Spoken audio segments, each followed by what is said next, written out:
দেখে কেমন লাগলো? কোনোদিন আসিনি আমি কলকাতায়, ফার্স্ট টাইম এসেছি। Very good experience guys. Sorry, ও বিদেশ থেকে এসছে গাইস।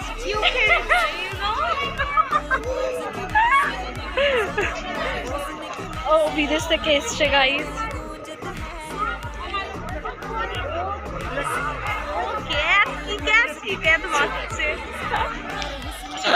ক্যাদ মনে আর কমছে না আমাদের। টায়ার্ড হয়ে গেছে জয়িতাদি, এইটুখানিতে টায়ার্ড হয়ে গেলে এবারে তো যাবো অন্য অন্য জায়গায়। তারামণ্ডলে যাবো, প্ল্যান করে নিলাম। তারামণ্ডলে যাবো, তারামণ্ডল। 4 তারা